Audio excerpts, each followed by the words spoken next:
Olá pessoal, como vocês estão? Tudo bem? Na nossa aula de hoje nós vamos começar sobre a civilização romana, ou a Roma Antiga. E na aula de hoje nós vamos dar início à parte 1, né, da nossa aula, até porque quando nós falamos de Império Romano,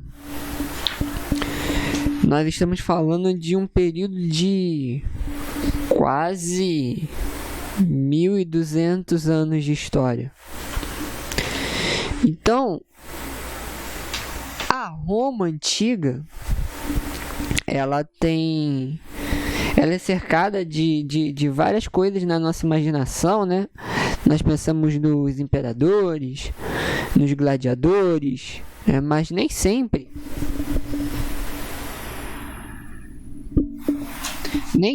Roma foi o império. Mas a Roma Antiga, ela nos legou muitas coisas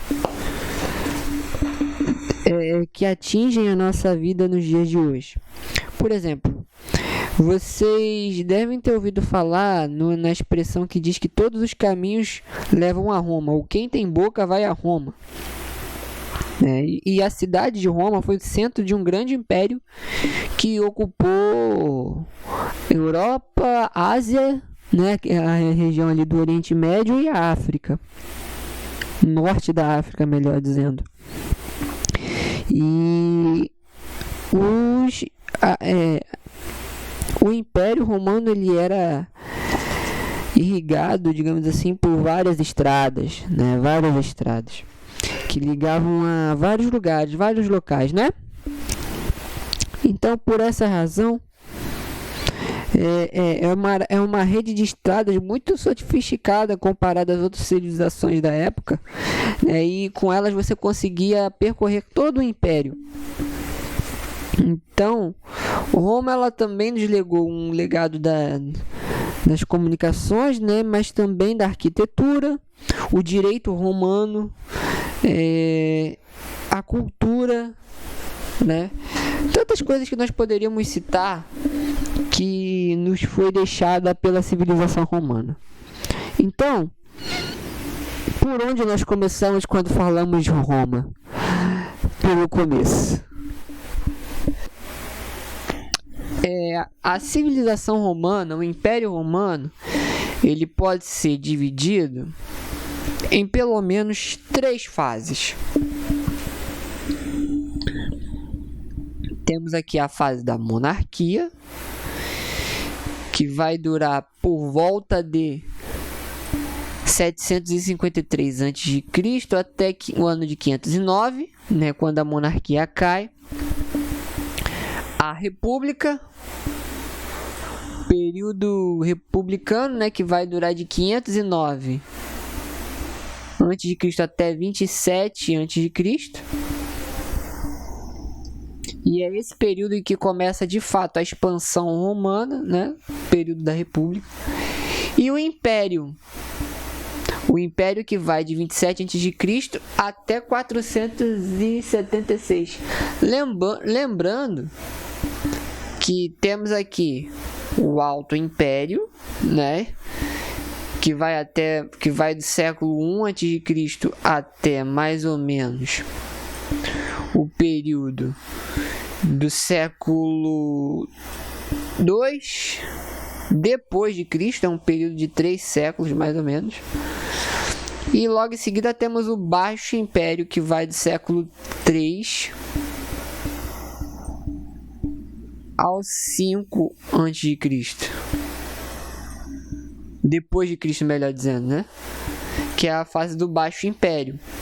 Sem contar que durante esse período, no ano de 380, o Império Romano ele é dividido entre Oriente e Ocidente.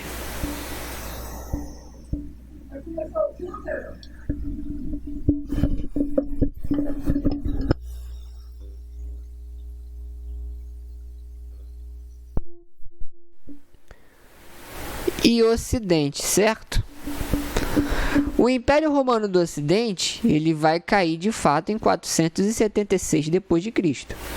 Enquanto o Império Romano do Oriente, né, ele vai durar até o ano de 1453. Região em torno do Mediterrâneo, tudo bem? Então,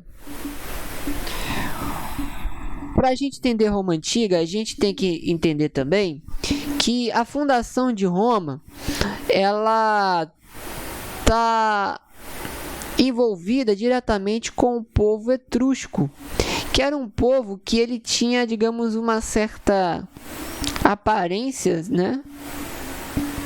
Era um povo que se organizava em cidades-estados ali na região onde hoje é a Toscana, Lombardia não, Lombardia mais ao norte, mas ali na região do Lácio, né, que eles chamam de Lácio, que é essa região aqui, ó, onde hoje é a Toscana, onde hoje tem Florença e essas outras cidades aqui. Basicamente, né, existe uma relação direta da origem de Roma com esse povo chamado etruscos. Mas Roma também, ela tem muito, né, ela evoca muito uma tradição, né, de fundação, uma certa ligação com o povo grego. Lembre-se que nas nossas últimas aulas de Grécia, nós vimos ali aquela região da Magna Grécia, que fica ali, mais ou menos, ali no sul da Itália, né? E aí você tem ali a região da Sicília, Siracusa, Tarento, Nápoles, aquelas regiões ali, que era a região mais ao sul da Itália, que era dominada pelos gregos. E esses povos aqui, né, os povos gregos, junto com os povos que já viviam na região do Lácio, como os latinos, né, os samnitas, os sabinos, os úmbrios, eles eram povos que tinham um intenso contato. E os etruscos também, que eram conhecidos também por uma atividade comercial bem agitada. Mas, enfim, não se sabe ao certo como Roma surgiu de fato, mas o que existem eram os mitos, as lendas que falavam a respeito da fundação de Roma. Por exemplo, na Eneida de Virgílio, ela fala sobre o herói troiano Enéas.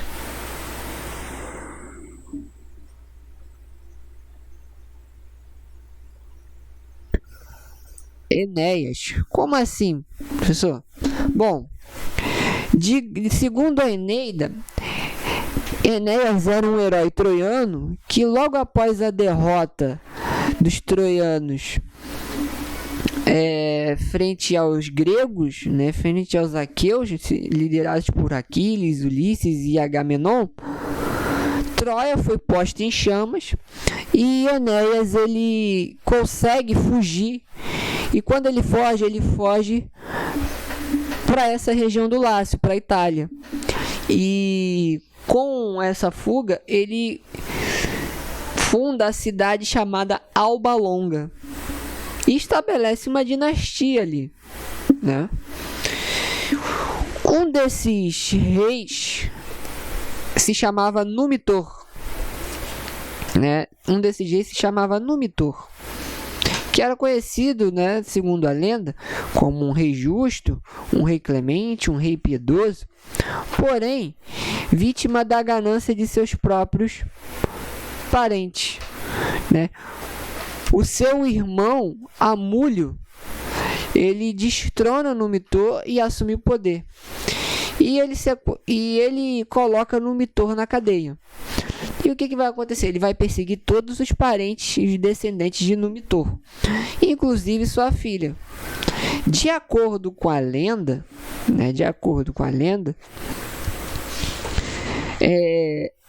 Réia Silva, ela acaba se encontrando com o deus Marte, né, que na mitologia grega é o Ares, né, o deus da guerra. E de acordo com a lenda, ela tem relações com ele e ela acaba concebendo, né? Acaba concebendo e dando à luz a 2 filhos, gêmeos. Um chamava-se Rômulo e o outro chamava-se Remo. Porém, ela, com medo de que fosse descoberta junto com seus filhos, ela abandona, né? Ela abandona os seus filhos ao relento e foge. O que vai acontecer? É a partir daí que você tem a história da loba, né? Que no latim significa lupa. Se escreve lupa, certo? E de acordo com a lenda, lupa, ou seja, de acordo com a lenda, a loba amamentou as crianças e não deixou elas morrerem de fome. Até que os meninos foram encontrados, né, por um fazendeiro que criou eles como se fossem seus próprios filhos. Mas só tem um detalhezinho muito interessante, né?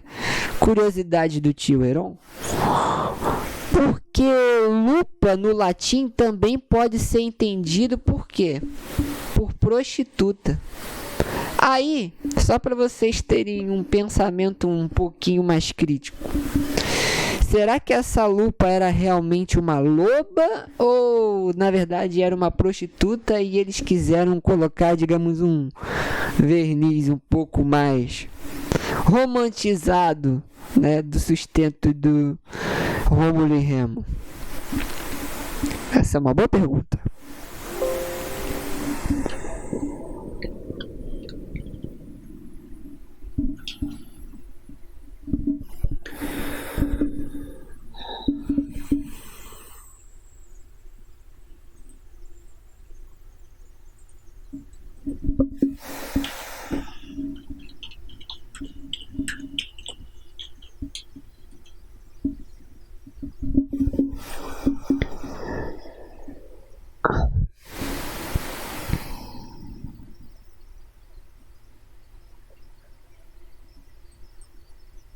Aqui vocês podem ver a loba amamentando, né, os 2 garotinhos, né, a estátua, né, que ficou eternizada, né, sobre a história da lenda de Rômulo e Remo, né, e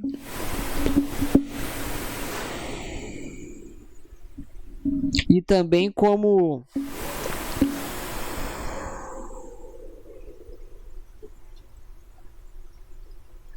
enfim.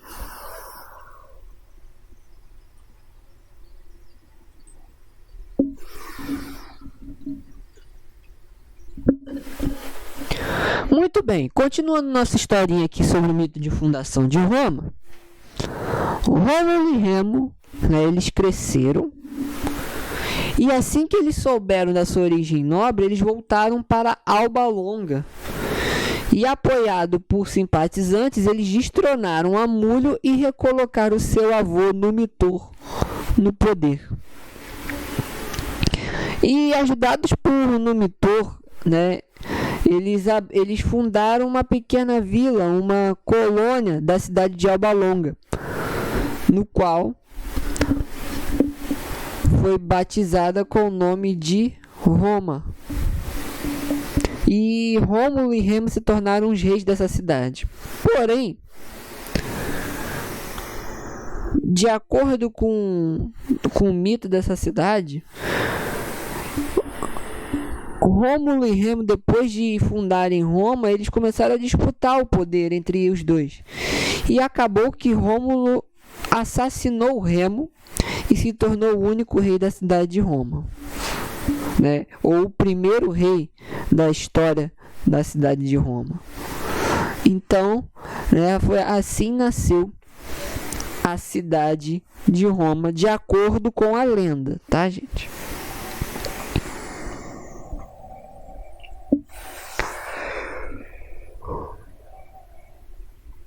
E aí, nós vamos ver aqui quais eram as funções do rei na monarquia romana, no período monárquico. O rei ele acumulava as funções administrativas, jurídicas, religiosas, né? O rei era considerado um pontífex, daí ele tinha funções religiosas e legislativas. Só que, para que o rei não tivesse poderes absolutos, né, ele tinha um poder limitado pelo quê? Pelo Senado. A palavra Senado, gente, vem da palavra senatus, que vem de senes, que quer dizer o quê? Ancião, velho, idoso. Então, nós podemos dizer que o Senado ele era composto do Conselho dos Anciãos da cidade, que eram, digamos, o conselho consultivo. O rei tinha que consultar essa galera para tomar todas as decisões. E os conselhos dos anciãos da cidade eram compostos essencialmente pelos patrícios. Patrícios que eram os descendentes dos fundadores da cidade de Roma. Tudo bem?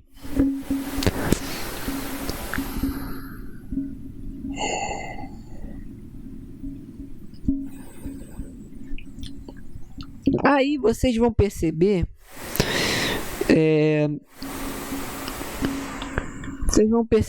que temos 4 reis lendários aí na história de Roma, né? Primeiro é o Rômulo, depois o rei chamado Numa Pompílio, Túlio Hostílio e Anco Márcio. Então, vamos lembrar de uma coisa. Os reis de Roma, eles não era uma dinastia que era composta, né? Não era uma dinastia que compunha, né, o reinado em Roma, né? No caso, o rei governa, aí quem sucede ao filho, e depois o filho do filho, e assim sucessivamente.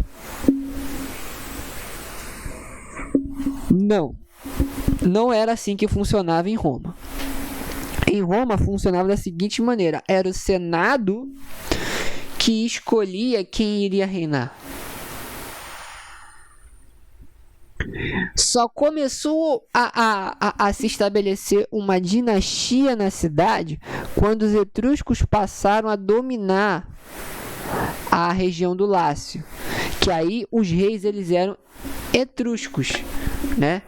E aí o primeiro rei etrusco foi Tarquínio Prisco, ou também conhecido como Tarquínio o Velho, Servo Túlio, que era genro de Tarquínio Prisco, e em seguida, né, o Tarquínio o Soberbo, ou Tarquínio Superbus.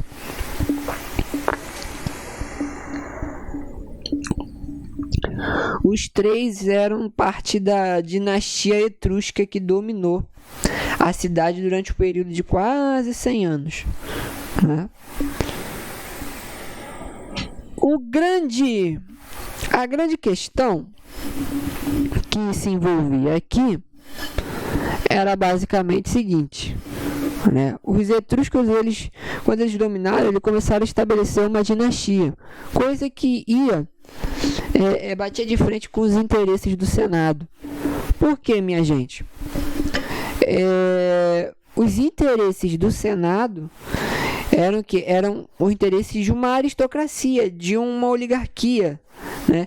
Eles é que escolhiam quem iria reinar, quem seria o próximo rei.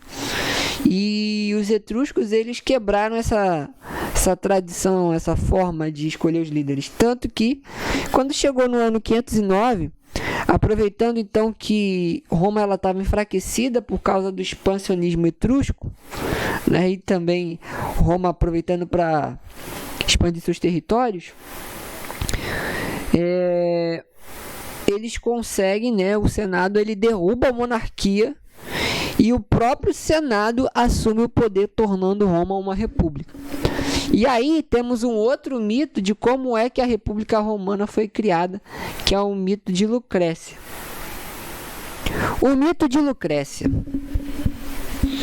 O mito de Lucrécia, ele vai dizer o seguinte: conta-se que na Roma Antiga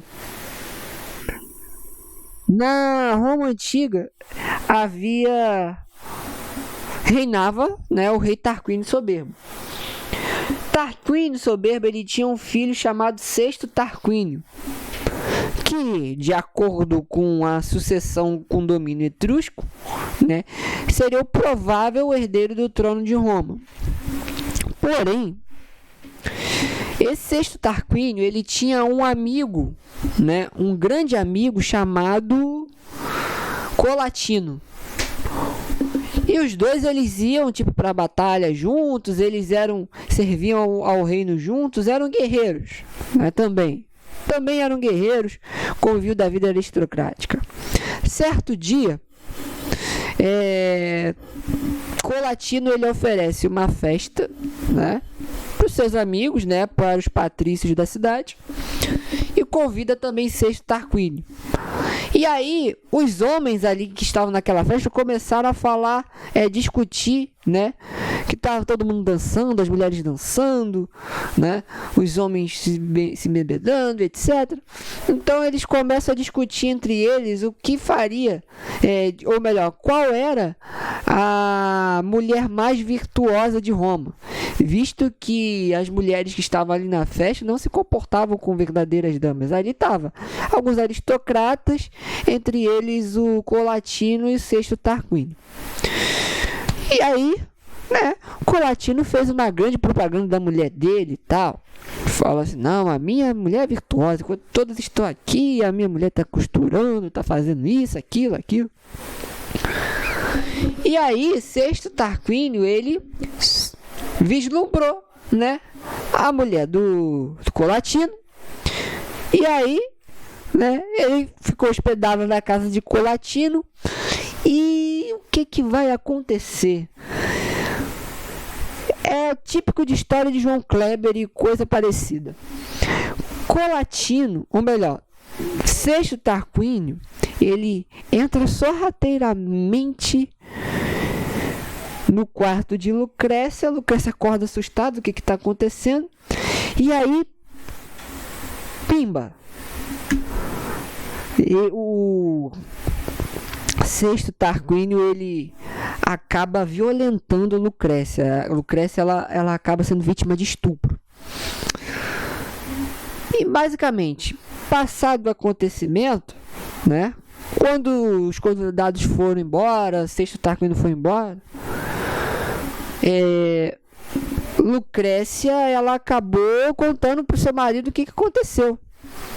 Então o marido, ele foi exigir satisfação, né? Porque, poxa, estupraram a minha mulher dentro da minha casa, o que é isso? Não pode acontecer isso. E aí, no meio da multidão, aparece Lucrécia, condenando e confirmando, acusando o rei, né, de estupro publicamente diante de todas as pessoas. E logo em seguida, ela crava uma faca em seu peito e morre. Ela se mata porque a vergonha de ser uma mulher não casta, uma mulher violada por um outro homem, naquele pensamento romano era um absurdo. A mulher ia levar uma fama, né? Então ela decidiu se matar, porque ela não ia conseguir conviver com o estigma, né, que a sociedade ia impor a ela. Dado isso, a monarquia se tornou tão odiosa, né, para os cidadãos romanos, que, de acordo com esse mito, Roma, ela se dividiu, ela entrou em guerra civil e acabou expulsando a monarquia, né, e o Senado, ele passou a assumir sozinho o governo, certo? Isso foi essa é a história de Roma, né, de acordo com o mito.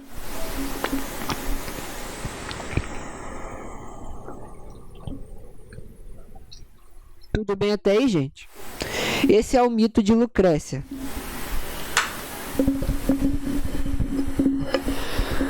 Bom, antes da gente prosseguir, nós precisamos entender como é que se organizava, né, a maneira de organização da antiga Roma.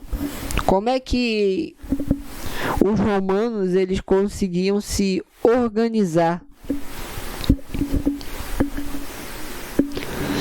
E basicamente o contexto que nós temos aqui era que a família romana ela era constituída por um carinha que ele era o pater familias, ou traduzindo para o português, o pai de família. E ele era o chefe e a autoridade máxima da casa. E ele tinha poder ilimitado sobre a mulher, os filhos, os escravos e todos os bens familiares. Ou seja, ele decidia quem é que... quais filhos ele iria casar, com quem iria casar. Ele tinha decisão sobre tudo, né, dentro da casa, né? Ele era a autoridade máxima, ele poderia fazer, digamos, o que quisesse na forma da lei e dos costumes romanos. Se ele quisesse punir os filhos até mesmo com a morte, se eles infringissem essa autoridade, podia fazer. Os escravos também, né? Os bens familiares, ele podia fazer o que quisesse, sem consultar ninguém. Afinal, o pater familias, o pai de família, ele era o chefe da casa dentro da organização romana. E o pater familias, ele fazia o sacerdócio do culto aos antepassados. Os primeiros cultos da antiga Roma eram cultos aos antepassados.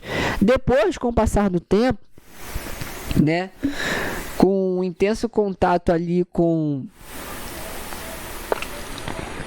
as civilizações de outros lugares, né, Roma ela vai ter bastante contato com os gregos, com a civilização grega. Ela vai adotar também e ressignificar e mudar até o nome dos deuses gregos para os nomes romanos. Por exemplo, Zeus na Grécia Antiga se torna Júpiter.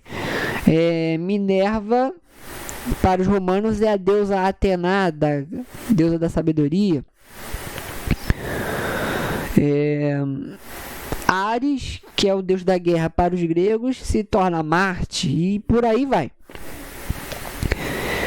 O pater familias, ele tinha uma grande função nas assembleias públicas, porque era ele que representava a família romana nas assembleias públicas. E aí vamos lá. As famílias, elas eram agrupadas em torno de clãs, ou que eles chamam de gens, ou gens, né? Como você preferir. Esses gens eram, digamos assim, ramificações de um grupo familiar, né? E você poderia, adotar esse nome como é que eu posso dizer? Você poderia adotar esse nome como um nome próprio, né? O nome da sua gens, né? O sobrenome romano, geralmente ele seguia uma ordem, ele indicava a origem da pessoa. Enfim, as famílias eram agrupadas em torno dos clãs, o gens, né? Da gens. E essa gens, né? Esse grupo, esses clãs, eles se uniam em torno de um culto gentílico, ou sacra gentilícia, né? Ostentando também o nome gentílico comum. Por exemplo, Caio Márcios Coriolanus, que era o nome de um grande general romano do século V, que tem até um filme muito interessante chamado Coriolano, com Ralph Fiennes, enfim, que eles fazem uma dramatização do filme, né, da peça de Shakespeare Coriolano, que é baseada nessa história, né, do Coriolano do século V a.C. Ele fala, tem o nome Caio, que é o nome próprio, Márcio, que é a gens, né, que lhe pertencia, e o Coriolano, que era uma espécie de apelido, né, graças a campanha vitoriosa dele na cidade volsca de Coriolis, né? Então, basicamente, você identificava um romano pelo seu sobrenome. Márcio V, se ele fosse de uma família de muitos filhos, né? Por exemplo, Márcio V Flávios, né? Ou seja, Márcio, nome próprio, Quintus, porque era o quinto filho, a gens, né? E aí depois vinham os outros títulos, né? E aí, essas redes de parentesco formadas por esses clãs, por essas gens, elas estavam agrupadas em torno das cúrias, que eram tipo grupos, né? Uma base de organização social. E em cada cúria havia um líder, que ele é chamado de cúrio. No caso, seria o líder desses grupos, né, formado por vários clãs, né, por várias gens, formava uma cúria. E dentro dessa cúria havia um cúrio, que era um líder dessas cúrias. E as cúrias eram a base da organização da Assembleia Popular de Roma e do Exército. Exército esse romano que não era, até a República, ele não era composto por todo mundo. Quem compunha o exército romano, na maioria das vezes, eram os patrícios. E aí, durante toda a história de Roma, nós tivemos essas classes sociais, né? A divisão social de Roma, que era o quê? Os patrícios, que eram os fundadores e os descendentes de Roma, né? E eles se destacavam principalmente o quê? Porque eles eram proprietários de terras. Terra na antiga Roma é um bem muito precioso. Tudo bem? Por isso que a riqueza dos patrícios era marcada principalmente o quê? Por causa das terras. As terras que eles possuíam. Os plebeus, que eram homens livres, mas não tinham direitos políticos. Eles eram artesãos, comerciantes e pequenos proprietários. Os plebeus, como é que eu posso dizer? Os plebeus, eles eram, digamos, o povão de Roma. Porém, a diferença dos patrícios e dos plebeus é que eles não eram ricos, eles eram que artesãos, comerciantes, pequenos proprietários, né? E assim, ao longo da República, os plebeus eles vão começar a ganhar muito destaque durante a história da República Romana, porque eles vão lutar ao longo desse período em torno de maior participação política, distribuição de terras, distribuição de renda, e isso vai gerar um grande conflito civil em Roma, né? Então prestem atenção nesses dois grupos, que eram os patrícios, né, e os plebeus. Tudo bem? E aí nós tínhamos os clientes, que eram os dependentes dos patrícios, que lhes davam proteção e trabalho em troca de seus serviços e de votos nas eleições, né? Ou seja, são aquelas pessoas que moravam nas terras dos patrícios aí, seria uma modalidade de plebeus que eram dependentes dos patrícios, né? Tinham aquelas relações de servo, né? Senhor e servo, né? Se vocês começarem a reparar, dentro da própria divisão social romana, nós vemos os primeiros germes, né, os primeiros sinais do que vai se tornar o feudalismo durante a Idade Média, né? Relação entre senhores e servos, etc. Guardem bem isso no coraçãozinho de vocês. E por fim nós temos os escravos, que eram geralmente prisioneiros de guerras e descendentes ou pessoas que não pagavam suas dívidas. E gente, a escravidão vai ser o que vai movimentar a economia romana durante muito tempo. Tanto que quando o contingente de escravos na antiga Roma diminuiu, o império começou a entrar em decadência. Porque o que movimentava Roma eram as suas conquistas e a escravidão dos povos conquistados. Tudo bem? E aí nós começamos a ver uma mudança e de fato o expansionismo romano a partir da República. E aí uma coisa muito interessante era o quê? Ao perder o apoio das cidades vizinhas, Roma expulsou o rei Tarquínio soberbo e proclamou a República. A República Romana teve características oligárquicas, né? Ou seja, continuou ali sendo, durante os primeiros anos, sendo controlada e monitorada pelos patrícios. Embora, né, já começamos a ter, já nos primeiros anos da República, uma mudança no eixo governamental, porque a plebe estava ganhando força. Por quê, minha gente? Ora, eu falei no começo da nossa aula que os patrícios, eles estavam... ou melhor dizendo, eu falei no começo da nossa aula que os etruscos, eles estavam em crise, né? Por causa do que, gente? Por causa das conquistas romanas. Roma estava vulnerável. E no momento de vulnerabilidade, eles expulsaram o rei e assumiram o poder por eles mesmos. Porém,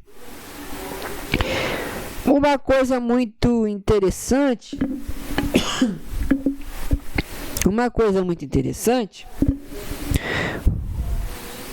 foi que, embora a palavra república significa res pública, que quer dizer o quê? Coisa pública. Os direitos políticos não eram extensos para todo mundo. Então,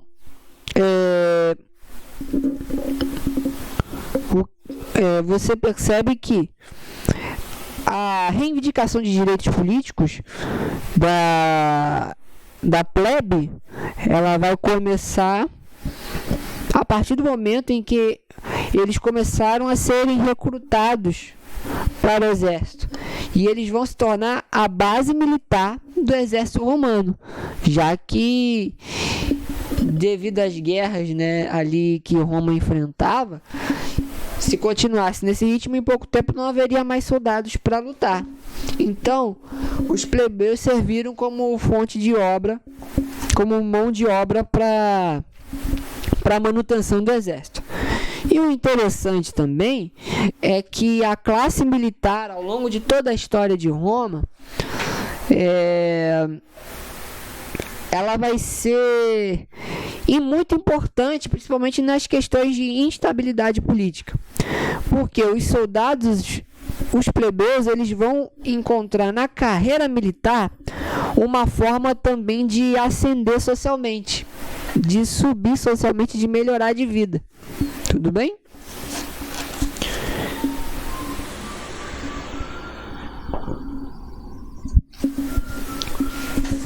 aqui, como vocês podem ver no quadrinho, vocês estão percebendo que durante a República Romana é que nós tivemos a expansão dos romanos para além das fronteiras do território de Roma. Vocês vão ver aqui, ó, conquista durante a primeira metade do século IV, Roma só dominava essa parte verdinha aqui. Aí na segunda metade do século IV, já dominava isso aqui, ó, Nápoles e Eleia. Conquistas do século III a.C., ó, já foi praticamente toda a Península Itálica que os romanos dominaram, subjugando todos os povos. E aí, Roma ela vai começar a barrar no investimento cartaginês. Cartago, uma das poderosas cidades ali do final do primeiro milênio antes de Cristo. Tudo bem? Mas antes de falar sobre Cartago, a gente precisa saber como funcionava a República Romana. E aí, nós temos o quê? Nós temos o Senado, ainda não tínhamos o Senado, que ainda tinha sua força, mas dentro desse Senado, você havia pares, né? Vários pares.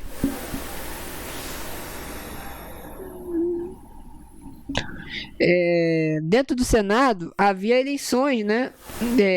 Havia eleições, escolhas de cargos. Até um determinado tempo, só os patrícios poderiam ser eleitos. Depois, esses direitos políticos foram estendidos para toda a população. E aí nós tínhamos os cargos. Primeiro nós tínhamos os cônsules, que era o cargo mais alto da República Romana. Eram 2 cônsules e eles eram responsáveis pelo comando dos exércitos em tempo de guerra, além de presidir o Senado e os comícios, né? Ou os comitia, que era, digamos, os locais de reunião, né? De decisão política. Os censores, eles faziam a contagem da população, mantinham o controle da conduta do cidadão e supervisionavam as despesas públicas, né? Os pretores, que eram responsáveis pela justiça, administravam a justiça. Os edis, que tomavam conta dos serviços públicos, como abastecimento de cidade, segurança, pavimentação, organização de jogos públicos. E os questores, que era aquela galera que cuidava do dinheiro, do tesouro público. E todos os cargos, né? Eles eram geralmente em números pares. Tinha que ser no mínimo 2 para cada cargo, né?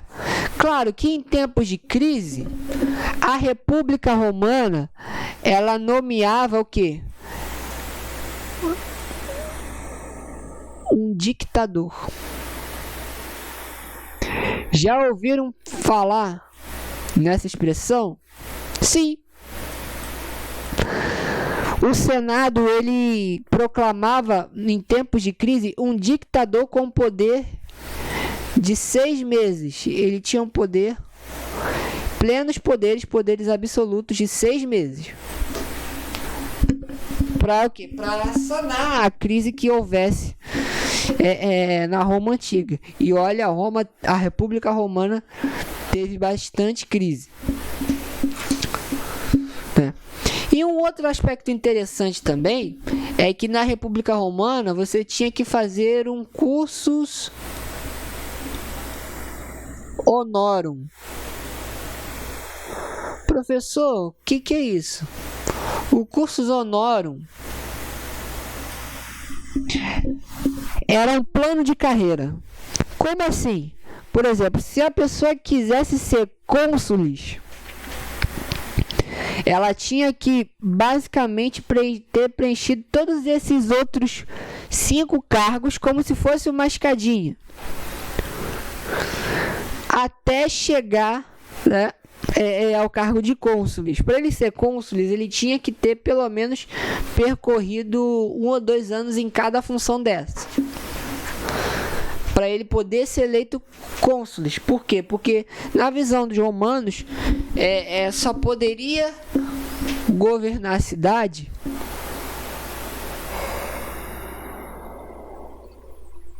quem tivesse experiência com a coisa pública. Tudo bem?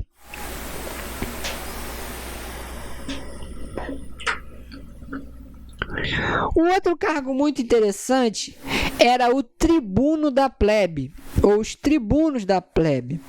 Por quê, minha gente? O tribuno da plebe, também conhecido como tribuno do povo, era uma magistratura instituída durante a República Romana. Eram representantes dos plebeus eleitos pelo Conselho da Plebe para um mandato de 1 ano. Eles representavam os cidadãos romanos de todas as classes, exceto os patrícios. Ou seja, por causa da instabilidade política, né, com os plebeus começando a exigir seus direitos, maior participação, no ano de 494 a.C., é instituído o cargo de tribuno da plebe. Claro, os tribunos da plebe inicialmente não eram homens plebeus que eram escolhidos, tinham que ser patrícios. E eles eram quem representavam os interesses do povo, do povão, junto ao Senado. Tudo bem?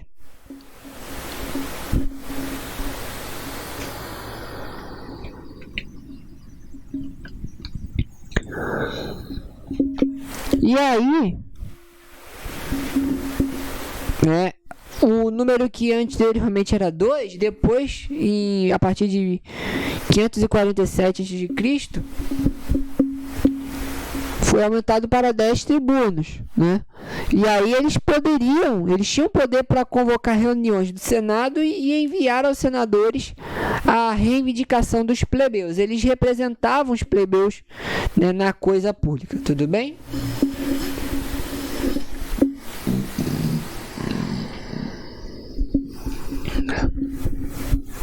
Aqui nós temos os irmãos Graco, Tibério e Caio Graco.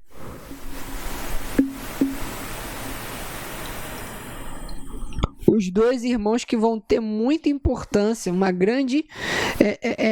grande destaque na Roma Antiga. Tudo bem, gente?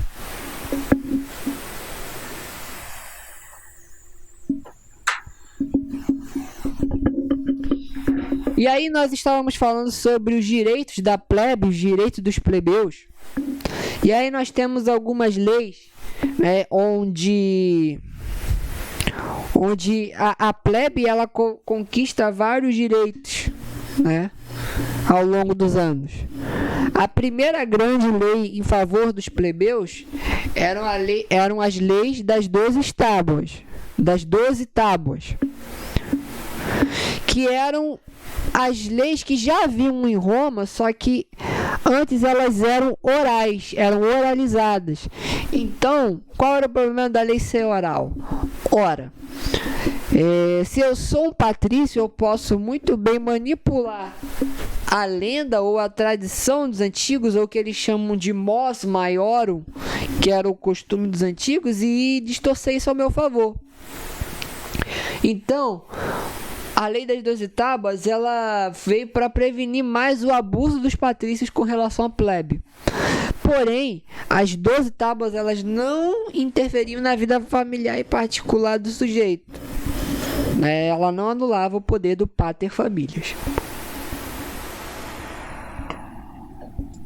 Tudo bem? Lei Canuleia. A lei Canuleia, ela passa a permitir o casamento entre patrícios e plebeus, ou seja, casamentos intersociais.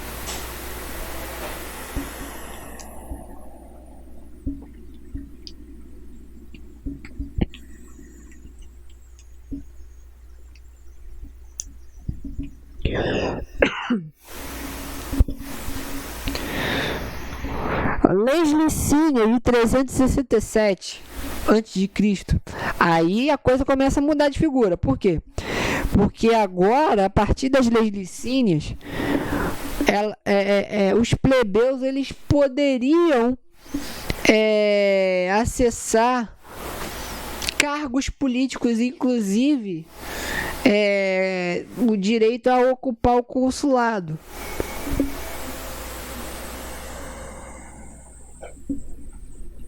Ou seja, ela dá acesso aos plebeus a possibilidade de votar e ser votado para o cargo mais alto da antiga Roma naquele tempo.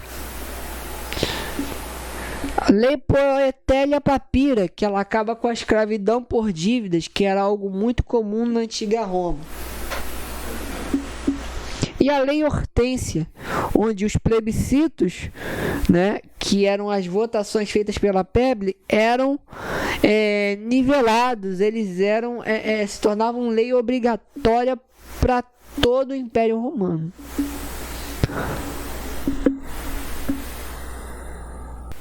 Muito bem, pessoal, guerras púnicas. As guerras púnicas foram as guerras que aconteceram entre o século 3 e 2 a.C. Por que púnicas? Porque púnica vem do latim poene, que eram como os romanos chamavam os cartagineses.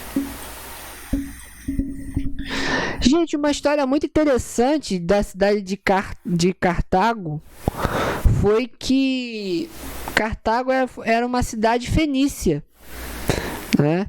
Lembra que falamos lá no primeiro bimestre sobre a civilização dos fenícios? A confederação de cidades-estados dali que eram ali da região ali da Síria, Líbano, onde tem a cidade de Tiro, de Sidom, Biblos, Ugarite, enfim, cidades fenícias. Então, a cidade de Tiro foi a cidade que fundou a colônia de Cartago, que depois tornou-se a grande cidade de Cartago. E onde é que ficava Cartago? Aqui, ó. Aqui nessa região aqui, ó, onde hoje é o norte da África, que ficava Cartago, que era uma cidade, ó, você pode ver que era uma cidade que fica em um ponto estratégico pelo fato de ser uma cidade que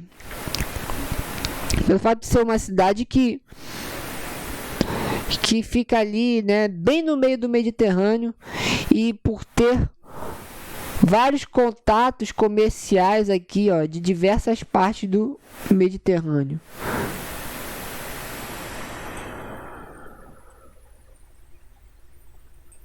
Ou seja, era uma cidade que vivia estritamente da sua atividade comercial. E antes das guerras púnicas, Cartago ela dominava toda essa área aqui, ó. Essa área aqui, ó, tudo Cartago. Tudo Cartago. Era uma cidade extremamente influente, né? E aí, a partir disso, nós tivemos ali os primeiros embates entre os romanos e os cartagineses, né? Pela disputa ali da zona comercial, né, do Mediterrâneo, principalmente do lado ocidental, né, desse lado aqui do Mediterrâneo. Depois, Roma ela vai dominar o lado oriental do Mediterrâneo e vai chamar o quê? De Mare Nostrum.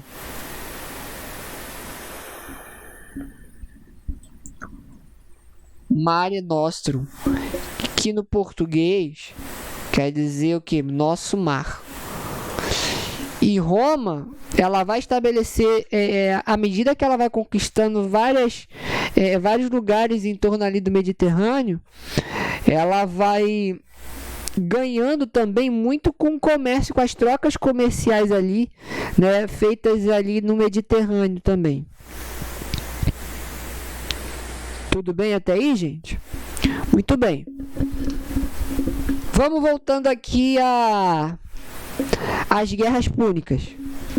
Então Cartago era uma das cidades que mais rivalizava ali com Roma, né? Que mais rivalizava com o Império com a República Romana na disputa entre terras e controle comercial nessa área aqui do Mediterrâneo Oriental. Certo? E nós tivemos o que? A primeira Guerra Púnica, que vai durar em torno ali de 20 anos, um pouco mais de 20 anos, 23 anos, que vai ser de 264 até 241. Não. Os romanos, eles venceram a guerra pelo fato de terem por terem desenvolvido uma tecnologia naval mais poderosa. E aí, o que vai acontecer? Cartago, em 241, vocês vão ver aqui no mapa, ela perde a Sicília para os romanos, né? Roma, ela consegue recuperar aqui, tomar a Sicília, as Ilhas Baleares, né? E Córcega e a Sardenha. Tudo isso aqui agora passa a ser de domínio romano, em 241, certo? Só que aí nós temos a Segunda Guerra Púnica, que essa vai ser uma guerra bem marcante. Por quê? Porque essa Guerra Púnica, ela foi marcada por um general que se destacou muito e é considerado um dos maiores estrategistas militares da história, que era o Aníbal, ou Hannibal.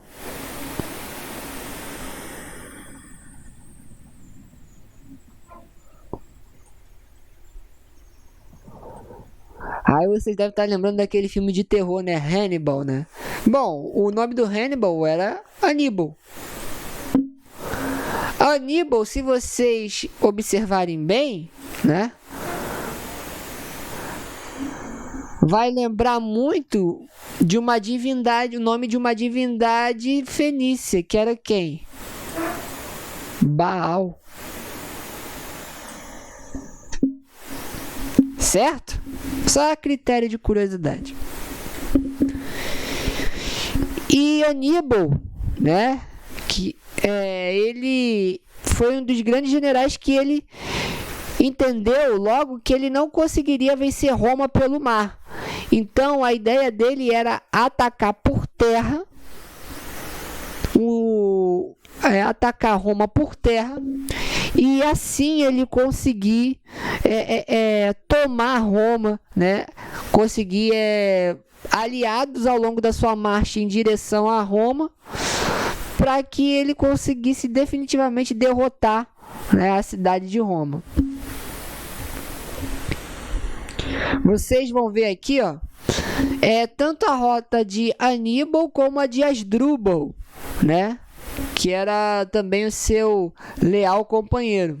Só que o problema é que Asdrúbal, ele vai acabar morrendo durante a campanha, né? E só Aníbal vai ficar. Mas Aníbal, ele faz um baita estrago, né? Porque ele vai marchando da Espanha. Ele vai marchando da Espanha, como vocês podem ver aqui, ó. Aqui da Espanha. E ele vai indo até a Itália, marchando com o exército. E ele teve chance de invadir Roma. E até hoje os historiadores não conseguem explicar por que ele não atacou Roma. Uns dizem que ele estava esperando Roma se render, outros dizem que ele estava esperando apoio de mais tribos. Enfim, ninguém sabe por que ele não atacou Roma. E isso custou caro. Por quê? Porque aí Roma, bem próximo ali do fim da guerra, ele vai ou melhor,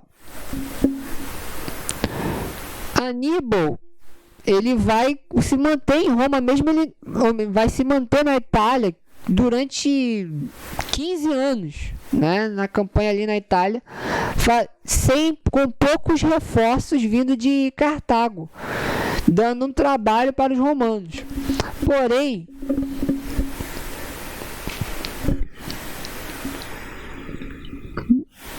o que vai acontecer, né?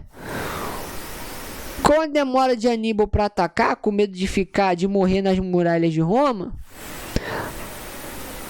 o Senado ele vai convocar o quê? Um ditador. Lembra daquela regrinha que eu falei lá no começo da nossa aula? Um ditador chamado Fábio Máximo. E ele vai acabar atacando aqui, né, indo em direção a Cartago, atacar os cartagineses no território deles. Então Aníbal ele tem que abandonar a campanha na Itália, voltar, e aí Cartago é novamente derrotada e ela perde mais territórios. Ela perde território aqui e perde território aqui, ó.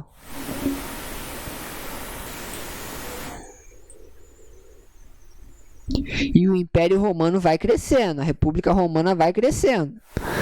Até que, né, Cartago ela é obrigada a pagar uma indenização pesada, né, e abrir mão das suas conquistas aqui na Espanha, né, os romanos tomam tudo isso aqui. Mas Cartago, mesmo sofrendo essas perdas, ela se reconstrói muito rápido. E passado quase 60 anos, Cartago estava rivalizando de novo com Roma. Então veio a Terceira Guerra Púnica, que aí foi para destruir a cidade, né? E aí depois de 3 anos de guerra, Roma destruiu Cartago, né? Botou fogo na cidade e eles colocaram sal. Eles colocaram sal ali na cidade, ruínas de Cartago, para que não nascesse mais nada, né? Colocaram sal ali e Cartago permaneceu destruída pelos próximos 450 anos. Ela só vai ser reconstruída de novo já, eu acho que no século 3 ou 4 depois de Cristo, quando o Império Romano já estava acabando. Agora, a derrota de Cartago frente a Roma, ela estabelece um novo marco ali nas conquistas romanas, porque agora, com a derrota de Cartago, Roma ela passava a dominar toda essa parte aqui do Mediterrâneo. E aí consolidado, né, o domínio aqui, Roma ela vai marchar em direção ao interior da França, mas principalmente ela vai concentrar os seus esforços para onde? Para o leste. Tudo bem?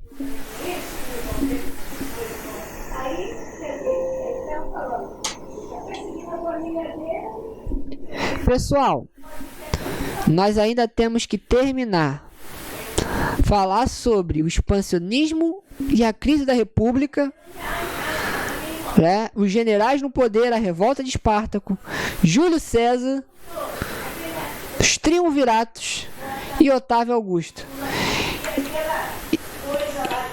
Ou seja, nós temos um mundo inteiro para falar e nós ainda nem chegamos na metade da matéria sobre Roma. Então eu vou fazer o seguinte com vocês, para não ficar um vídeo muito cansativo, eu vou parar por aqui e na próxima aula nós damos continuidade e aí nós vamos entrar na crise da República e no surgimento do Império Romano. E aí temos o Grande Império, ou melhor, o Alto Império e o Baixo Império. Tudo bem, gente? Bom, pessoal, eu espero que todos vocês fiquem bem, né? Se cuidem, né? Se Deus quiser, nós estaremos juntos de novo. E é isso, pessoal. Um grande abraço a todos e até a nossa aula que vem. Valeu!